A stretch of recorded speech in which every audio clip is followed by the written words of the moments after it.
नमस्कार, जनता टीवी देख रहे हैं आप। मैं हूं आपके साथ अमर त्रिपाठी। बुलेटिन में बात होगी कुछ अहम खबरों की। मुख्यमंत्री पुष्कर सिंह धामी सवाड़ के सैनिक बाहुल्य गांव पहुंचे, जहां उन्होंने 18वें अमर शहीद मेले का शुभारंभ किया। सीएम धामी ने अमर शहीद मेला शुरू किया, जिसकी ये तस्वीरें भी सामने आई। सीएम पुष्कर सिंह धामी भी इस दौरान मौजूद नजर आए।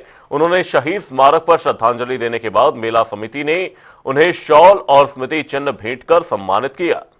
साथ ही सीएम ने सवाड़ को वीर सैनिकों की फैक्ट्री बताते हुए कहा कि यहां के जवानों ने पेशावर कांड से लेकर दोनों विश्व युद्धों तक अदम्य साहस दिखाया है।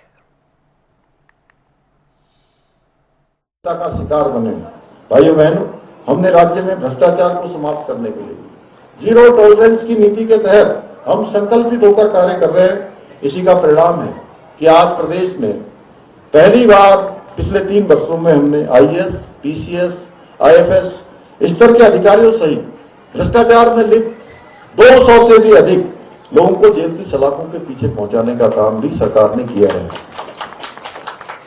भाइयों बहनों, अभी विधायक जी कह रहे थे इस क्षेत्र में इस वर्ष बहुत हमें भीषण आपदाओं का भी सामना करना पड़ा, और मैं भी यहाँ थराली हो, चाहे हमारा चेपड़ो क्षेत्र हो या कुंती हो या तुरमा हो, सभी क्षेत्रों में जहाँ भी आपदा आई और अधिकांश क्षेत्र आपदा से प्रभावित रहा है, हमारा प्रयास है एक तो कि उन सभी आपदा जो पीड़ित परिवार हैं, आपदा पीड़ित क्षेत्र हैं, उन क्षेत्रों में पुनर्वास का काम हो, उनके लिए सभी प्रकार से उनके साथ सरकार खड़ी हो, उस दिशा में हम काम कर रहे हैं। मैं प्रधानमंत्री जी का भी धन्यवाद करना चाहता हूं कि प्रधानमंत्री जी भी आपदा के समय में हमारे बीच में आए और हमारे सभी आपदा जो पीड़ित थे, उनके परिजन जिन्होंने हमको खोया है, हमने जिनको खोया है, उन सभी से उन्होंने उनसे बात की, उनको सभी को एक सहारा देने का काम किया, उनको सहायता का आश्वासन दिया और राज्य को हमको जो है तत्काल धनराशि भी उपलब्ध कराई है।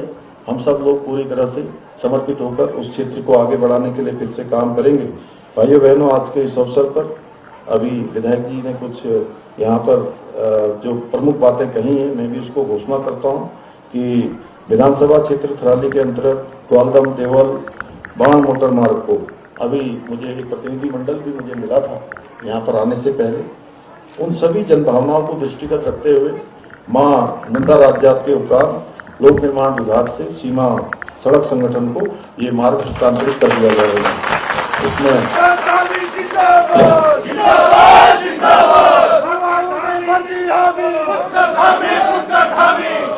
थराली विधानसभा क्षेत्र में आपदा प्रभावित क्षतिग्रस्त भवनों के निर्माण और प्रभावित लोगों को पुनर्वास हेतु सहायता उपलब्ध कराई जाएगी।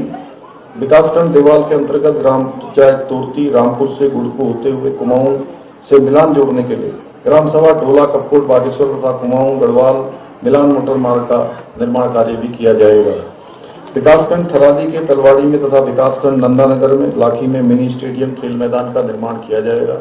इसके साथ साथ सवाड़ मेला को राजकीय मेला घोषित किया जाएगा और आने वाले समय में क्योंकि इस मेले को और भव्य स्वरूप दिया जाए, जिससे कि हमारे राज्य के, हमारे नौनिहाल, हमारे युवा छात्र छात्राएं, नई पीढ़ी हमारे उन सभी वीरों से प्रेरणा लेकर उनके अंदर देशभक्ति का भाव जागृत हो, राष्ट्र के लिए, समाज के लिए कुछ कर गुजरने का जज्बा उनके अंदर पैदा हो और उन सब का स्मरण आए जिन्होंने अपनी वीरता से हम सब का, हमारे राज्य का, देश का मान और सम्मान बढ़ाया है, नाम बढ़ाया है, इतिहास में इस क्षेत्र को अमर किया है, उत्तराखंड राज्य को भी अमर किया है।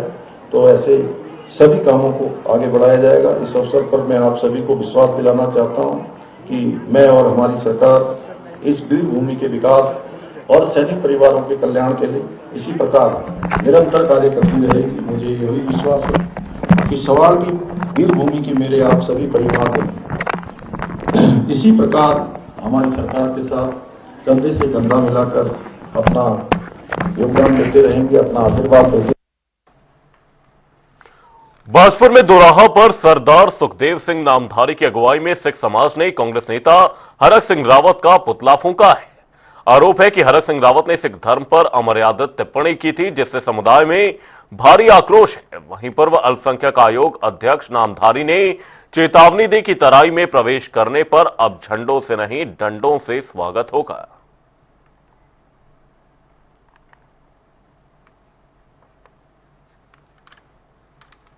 पुतला फूंका गया है हरक सिंह रावत ने जो शब्द कहे हैं वो हमारी सिखों की भावनाओं को, सिक्की को बहुत ही ठेस पहुंचा है। इसलिए आज जो उनका पुतला हो गया है, उनका विरोध किया गया है। देखिए, जो हरक सिंह रावत ने सिखों के 12 बजे वाली बात कही है, वो एक शूरवीरता के उस 12 बजे वाली बात के पीछे शूरवीरता की बहुत लंबी चौड़ी कहानी है।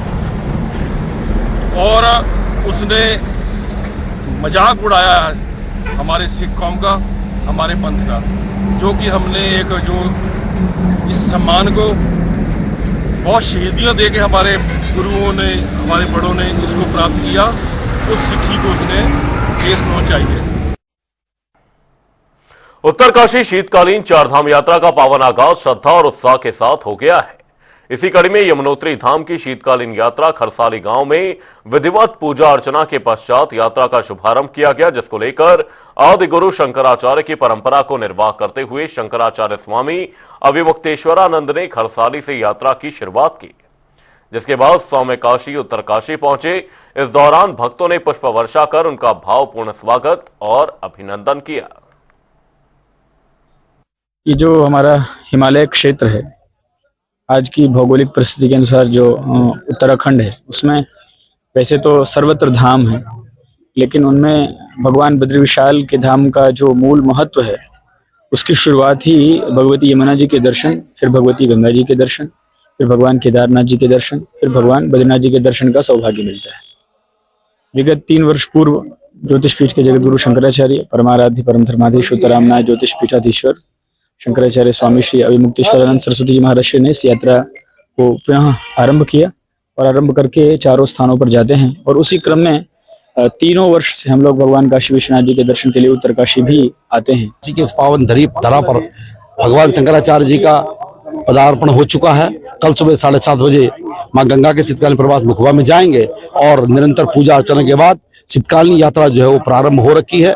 महाराज जी के आशीर्वचन होंगे और उसके बाद महाराज जी की मठ और ज्योतिर्मठ में उसको पूरा करेंगे। निरंतर ये चलता रहेगा। जय गंगा मैया की। धन्यवाद। शंकराचार्य परंपरा को निर्वहन करते हुए अभी वर्तमान में जो बद्रिकाश्रम के हमारे बहुत ही विद्वत स्वामी अविमुक्तेश्वर जी जो यहाँ पर पधार रहे हैं, तो ये उनका दूसरा पड़ाव है। कल वो मुख्य मठ जिसे जो हमारा जो यमुना जी का जो पड़ाव है, जिसको हम लोग खुशी मठ कहते हैं, और वहाँ पर महाराज जी रहे, वहाँ पर महाराज जी ने दर्शन किए और वहाँ पर जो पूजन किया, उत्तरकाशी कार्यक्रम है। और इसका यही उद्देश्य है कि किस तरह से शीतकाल में भी जो है तीर्थाटन को बढ़ाया जाए। इसको पर्यटन और तीर्थाटन जोड़ करके हम लोगों ने थोड़ा सा इसको रास्ते से भटक गए हैं, तो हमारा दृष्टिकोण इसमें यह है कि ये पर्यटन क्षेत्र है और पर्यटन क्षेत्र के में अगर हम तीर्थाटन को जोड़ देंगे तो उसमें कहीं ना कहीं से इसमें दुराभाव हो जाएगा। तो इसलिए महाराष्ट्र का ये प्रयास है कि ये पूरा क्षेत्र श्री क्षेत्र है और पूरा देवभूमि क्षेत्र है। इस देवभूमि में भगवान यहाँ पर विराजमान होते हैं और उनके दर्शन करने के लिए शीतकाल से अधिक अच्छा समय नहीं हो सकता है। इसलिए ये यहाँ पर ये तीसरी बार ये महाराज यहाँ पर आ रहे हैं और साथ में कम से कम 150 लोग इनके साथ में जो यात्री के रूप में, पर्यटक के रूप में आ रहे हैं, उनसे कहीं ना कहीं से आगे इससे बहुत अच्छा दूरगामी इसका प्रभाव पड़ेगा। कि हम लोग एक बार फिर से शीतकालीन चारधाम की यात्रा पर निकले हुए हैं। भगवती यमुना जी के दर्शन पूजन करके प्रसन्नता पूर्वक अब उत्तरकाशी आए हैं। यहाँ काशी विश्वनाथ भगवान के दर्शन के उपरांत कल भगवती गंगा के मुखबा में दर्शन करेंगे और इसी तरह से आगे कुकी मठ में केदारनाथ जी का और ज्योतिर्मठ में बद्रीनाथ जी का दर्शन करते हुए इस यात्रा को पूरा करेंगे। सभी लोग बहुत आह्लादित हैं और बहुत अच्छा मौसम भी है, बहुत आनंद आ रहा है। 14 दिसंबर को दिल्ली के रामलीला मैदान में राहुल गांधी की वोट चोर गद्दी छोड़ रैली को लेकर तैयारियां तेज हो गई हैं। इसी को लेकर देश भर के साथ उत्तराखंड में भी कांग्रेस संगठन पूरी ताकत लगा रहा है। वहीं जिलों और विधानसभा क्षेत्रों में बैठकों का दौर लगातार जारी है और बूथ स्तर तक कार्यकर्ताओं को सक्रिय किया जा रहा है ताकि बड़ी संख्या में समर्थक दिल्ली पहुंच सकें। इसी कड़ी में तैयारी को लेकर चुनाव प्रबंधन समिति अध्यक्ष हरक सिंह रावत ने कार्यकर्ताओं के साथ समीक्षा बैठक की। 14 तारीख को दिल्ली में लाल किले पर ऐतिहासिक कांग्रेस की रैली संविधान बचाओ लोकतंत्र बचाओ की रैली है।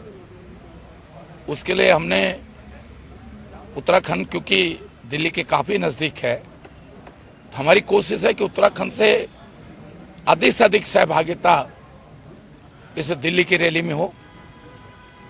उसी की तैयारी के दृष्टिकोण से आज हमने रायपुर विधानसभा के प्रमुख लोगों को, जो यहाँ के पर्यवेक्षक इस विधानसभा के नेगी जी, बोगना जी, सूरत भाई, हमारे त्यागी जी और सभी लोग प्रमुख लोगों को हमने आज यहाँ पे एक चर्चा की कि वे बसों की व्यवस्था कैसे होगी, हर वार्ड से कितने लोग जाएंगे और इस रैली में रायपुर विधानसभा का ठीक से प्रतिनिधित्व हो, अधिक से अधिक भागीदारी इस रैली में हो, संविधान बचाओ रैली में।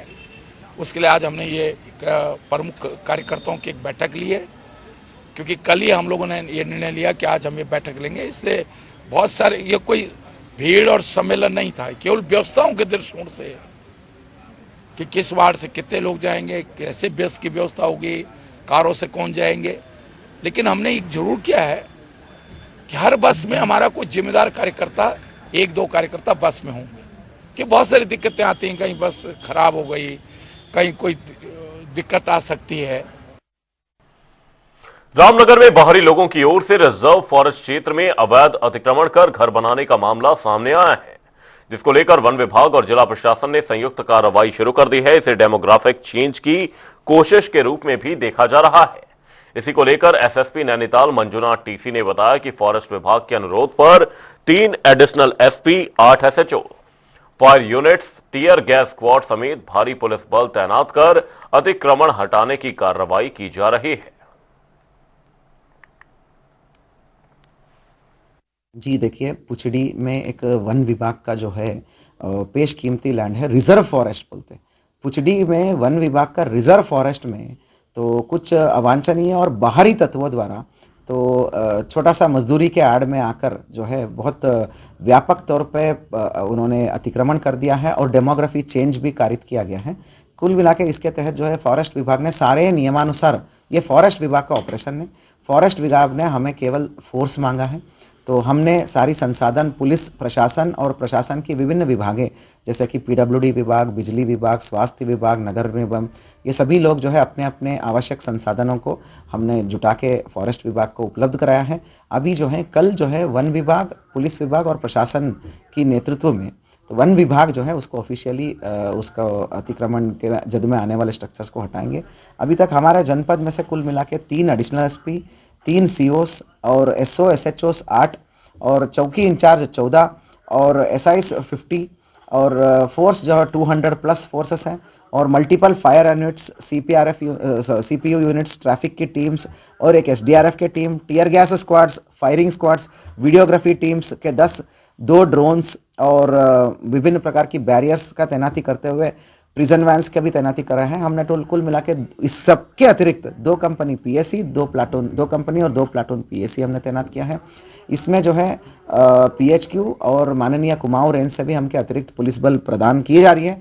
तो ये सारे बल के अलावा अतिरिक्त पीएसी और पुलिस बल भी माननीय कुमाऊं रेंज महोदया प्रोवाइड करेंगे और कुल मिला के संयुक्त रूप से हम जो है वहाँ पे प्रशासन और पुलिस और फॉरेस्ट विभाग अतिक्रमण का, चिन्हित अतिक्रमण को नियमानुसार उसको हटाने के काम करेंगे।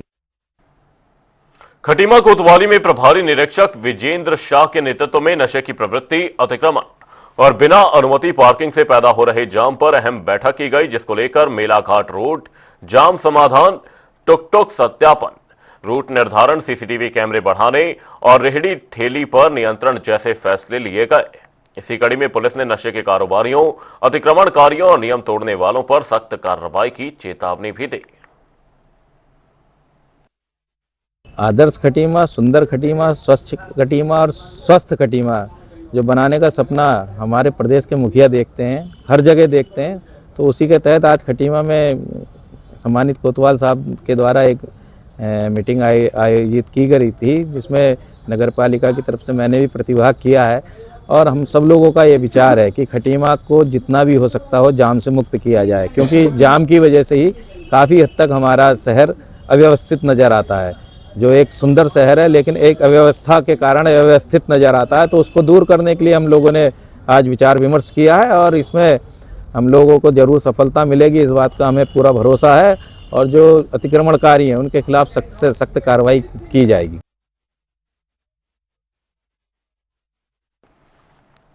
हरिद्वार में आबादी क्षेत्रों में हाथियों का आतंक बढ़ता ही जा रहा है। बता दें, बीती रात रिहायशी इलाके में हाथियों ने घरों में तोड़फोड़ की, जिससे दहशत फैल गई। इसी को लेकर स्थानीय लोगों का आरोप है कि वन विभाग की लापरवाही से हालात बिगड़ते जा रहे हैं और कोई स्थायी सुरक्षा व्यवस्था नहीं की गई है, जिसके बाद निवासियों ने चेतावनी दी, यदि फेंसिंग, निगरानी और रात्रिकालीन पेट्रोलिंग जैसे ठोस कदम जल्द नहीं उठाए गए तो स्थिति और भी ज्यादा गंभीर हो सकती है।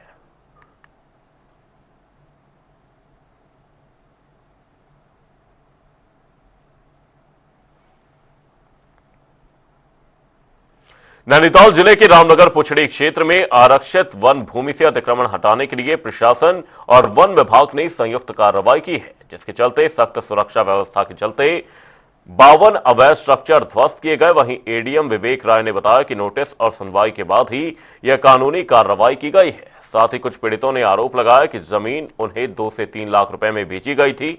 वहीं प्रशासन ने दोषियों की जांच और सख्त कार्रवाई का आश्वासन भी दिया है।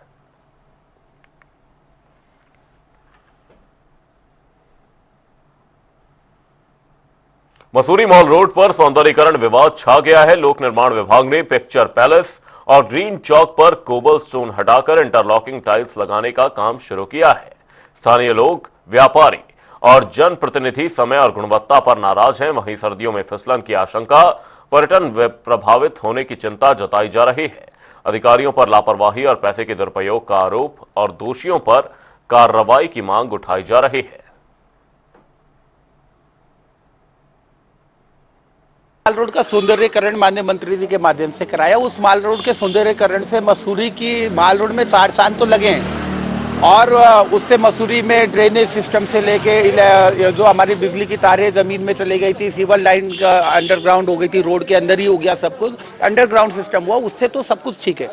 पर जो स्थानीय जनता की मेन समस्या है वो समस्या केवल ग्रीन चौक और पिक्चर पैलेस या इक्की दुक्की ऐसी जगह है जहाँ पर कोबल स्टोन लगातार उखड़ रहे हैं और फिसल के वहाँ पर लोग दुर्घटनाग्रस्त हो रहे हैं। आपके माध्यम से, आपके चैनलों के माध्यम से हमने लगातार इसका विरोध किया है कि जो लोगों के साथ यहाँ पर जान माल का नुकसान हो रहा है उसको देखते हुए यहाँ से कोबल स्टोन को हटाया जाए और यहाँ पर सीसी या डामरीकरण कर दिया जाए। और हमने माननीय मंत्री जी और हमारे माननीय नगर पालिका अध्यक्ष जी ने भी इस बात का समर्थन किया था। और आपने देखा होगा कि पीडब्ल्यूडी ने हमारी बात को संज्ञान में लिया। कोबल स्टोन 2 दिन से उखड़ रहे हैं, पर सीसी या डामरीकरण के बदले पुनः टाइल्स लगाई जा रही है।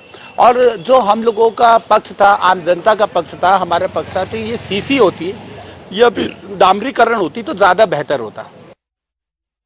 करोड़ों की लागत से माल रोड बनाई गई है, ना तो हमारी समझ में आता है, मुझे लगता है ना तो आप लोगों की समझ में आ रहा होगा, ना जनता के समझ में आ रहा होगा कि जो एक गाड़ी कमाई है जो जनता के पैसों की, ये कहाँ ठिकाने लगाने की लोग कोशिश कर रहे हैं।